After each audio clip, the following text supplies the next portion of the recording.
Continua, o Alter Rebbe e nos diz, mas de acordo com a primeira opinião que nós mencionamos, que é a opinião mais severa, que sustenta que para cada vez que a pessoa cometeu aquele pecado, ele tem que fazer todo aquele número de jejuns, aquela bateria de jejuns estipulada para aquele pecado.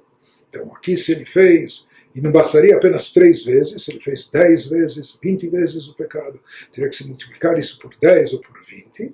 Então, o Alter Rebbe, também preocupado até com essa opinião mais rigorosa, mais severa, ele nos diz aqui, אכן מספר הצומות העוטפים על ריש נ"ב וכהי גוונה, שהיה צריך להתענות לחוש לדעת המחמירים, להתענות מספר הצומות שעל כל חטא וחטא. כפי מספר הפעמים שחטא כנ"ל, יפדה כולם בצדקה, ערך חי גידולי פוליש בעד כל יום. Porém, ele nos diz, uma vez que nós vimos que não é aconselhável jejuar além do indicado pela opinião consensual, que é 3 vezes, então jejum, mesmo que seja meio jejum, se abstendo de comer, e como ele falou, considerando que nós somos debilitados, etc., sobre implementar jejum na prática, ele vai até essa opinião intermediária, no máximo de 3 vezes para levar em consideração, ou seja, seria 3 vezes o número prescrito pelo Arizal, né? Ele nos fala, ou qualquer que seja esse número em caso de outras violações.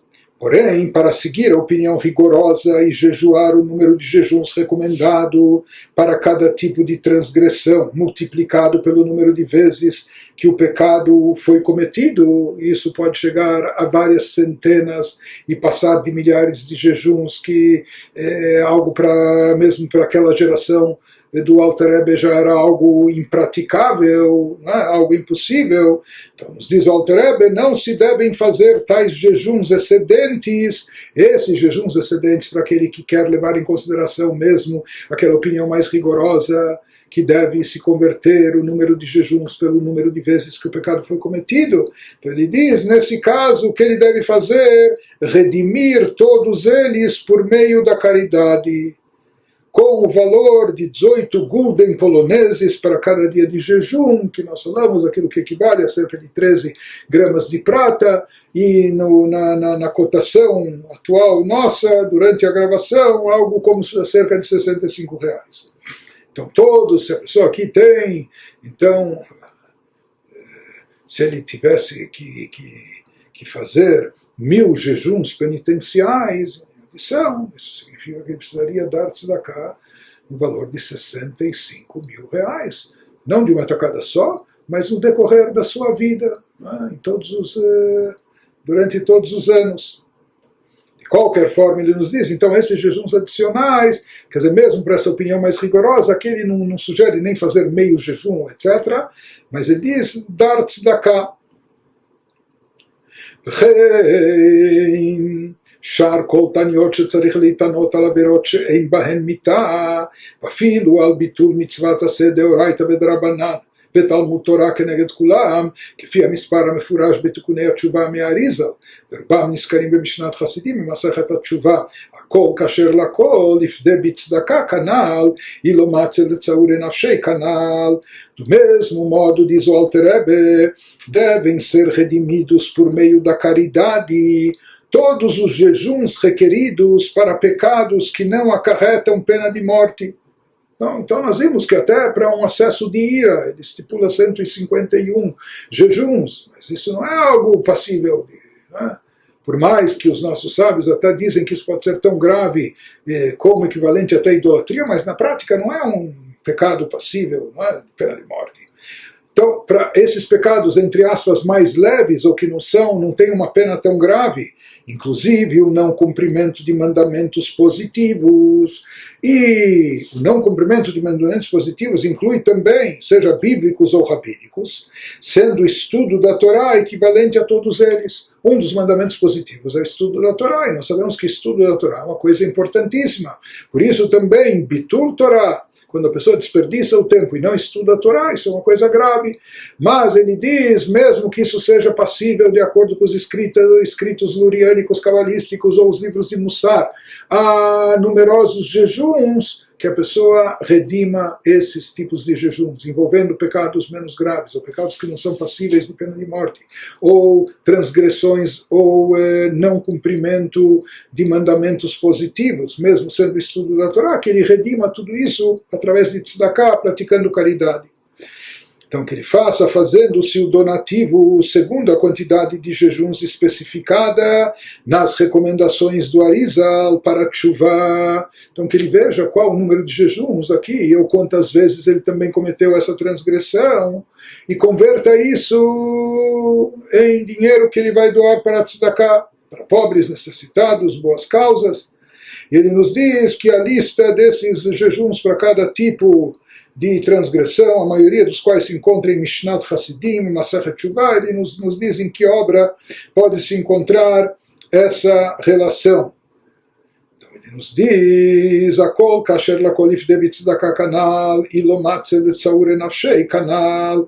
Então é o mesmo para todos, isso se aplica a todos os jejuns, devem ser redimidos por meio da caridade, conforme explicado acima, não se devendo jejuar se a pessoa não for capaz de suportar os jejuns, como mencionado acima. Então aquele que nem tem condições de jejuar, ou mesmo que seja uma única vez na vida, esses jejuns, o que ele mencionou, meios jejuns, então em todos esses casos também o que se aplica aqui é redimir, resgatar esses jejuns através dessa tzedakah, através dessas doações para a caridade.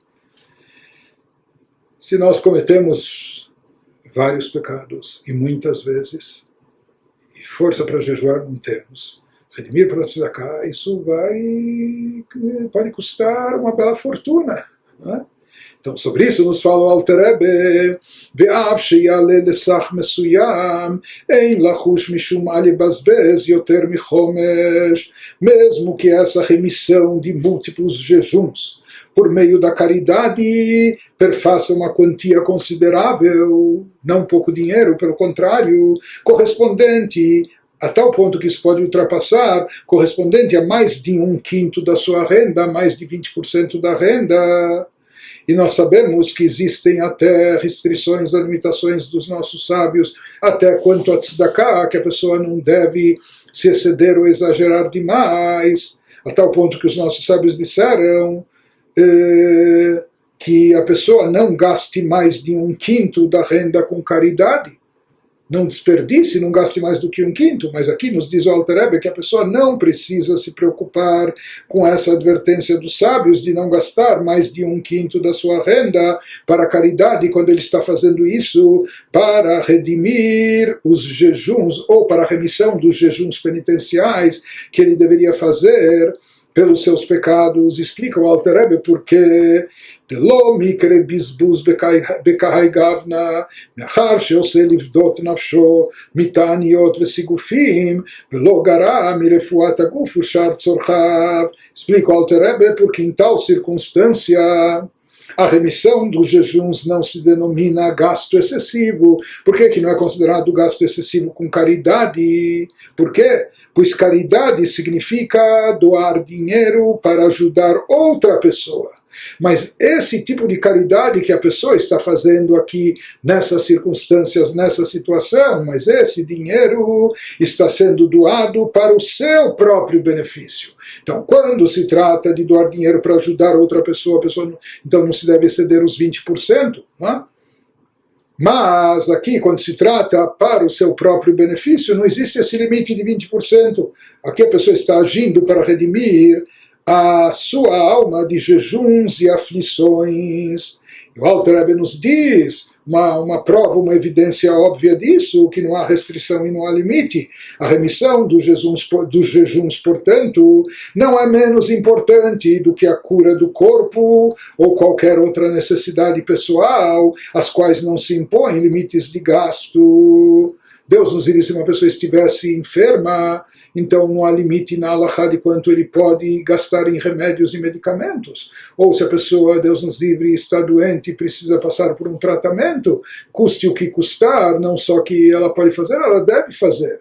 Então, quando se trata de benefício próprio, de salvar a sua própria vida, não há limite daquilo que a pessoa pode e deve gastar. E o mesmo se aplica aqui nessa situação de remissão dos jejuns. Como ele diz, isso não é menos importante que a cura do corpo ou outras necessidades de cunho pessoal. Por isso nos diz o Alter Rebbe, לפי שמספר הצומות המוזכרים בתיקוני תשובה הנ"ל רבו במאוד מאוד. לכן נהגו עכשיו כל החרדים לדבר השם להרבות מאוד מאוד בצדקה, מחמת חלישות הדור דלא מצאו לצעור נפשם כולהי. Dado que o número de jejuns relacionados à tshuva descritos acima é imenso, então nós não temos condições físicas de jejuar na prática, e a forma de redimir isso é através de tzedakah. Por isso, considerando o número de jejuns multiplicado pelo número de vezes que a pessoa cometeu o pecado, etc., a maioria das pessoas precisa doar enormes somas para redimi-los. Daqui nos diz o Alter Rebbe, consequentemente, nos dias de hoje, principalmente hoje em dia que não temos condições de jejuar, etc., todos os que temem a palavra de Deus estão acostumados a doar muito dinheiro para a caridade, porque nessa tzedakah existe esse efeito de expiação também. Ou como Shkatuv, Bemakom Acher, ou seja, ele nos diz, isso se deve à fraqueza das pessoas de nossa geração, que são incapazes de afligir-se tanto, fazendo jejuns excessivos. Ou como Shkatuv, Bemakom Acher, Al Pasuk Hasdei Hashem, Kilotamnu, conforme explicado em outro lugar. Esse outro lugar é na quarta parte do Tânia, sobre o versículo As Bondades de Deus, pois não acabaram. É um versículo em Lamentações 3:22, que vai ser explicado no Igeret HaKodesh, na quarta sessão do Tânia, no capítulo 10. Lá ele explica que o sentido literal do versículo vem nos dizer que a bondade de Deus não cessa, não termina. Hasdei Hashem ki lotamnu. Mas gramaticalmente hebraico, então, deveria, se esse fosse apenas o sentido, deveria estar escrito Hasdei Hashem kilotamu. Por que está escrito em hebraico kilotamnu? Então ele associa isso naquela parte do Tânia, kilotamnu. Ele diz que as bondades de Deus não terminam. Por quê? Porque nós não somos íntegros, não somos completos. Esse é o motivo de estar escrito kilotamnu, da palavra tamim, já que nós não estamos íntegros, completos, por isso nós dependemos mais do que nunca das bondades divinas, da misericórdia de Deus, porque somos incompletos espiritualmente. Uma vez que nós não somos, estamos íntegros, por isso dependemos e recorremos mais ainda à bondade infinita de Deus. E lá ele explica que a bondade de Deus, de fato, ela é ilimitada. E se nós fôssemos íntegros, nós não iríamos precisar, por justiça, nós mereceríamos a vida, etc. Não precisaríamos recorrer à misericórdia ilimitada de Deus. Porém, uma vez que lotamnu, que nós não somos íntegros, não estamos completos espiritualmente, por isso nós precisamos recorrer à bondade de Deus, misericórdia divina que é infinita. E uma vez que tudo é recíproco, como a gente se torna merecedor dessa bondade infinita de Deus, quando a gente também faz a mitzvah de tzedakah de forma superando os limites, de forma como ilimitada, dando muita tzedakah, praticando muita tzedakah. Dessa maneira a gente desperta, atrai sobre nós a bondade infinita, a misericórdia ilimitada de Deus. Por isso ele nos diz que em função de tudo isso, principalmente nas nossas gerações, todas as pessoas tementes de Deus costumam e procuram dar muita e muita tzedakah, fazer muita caridade.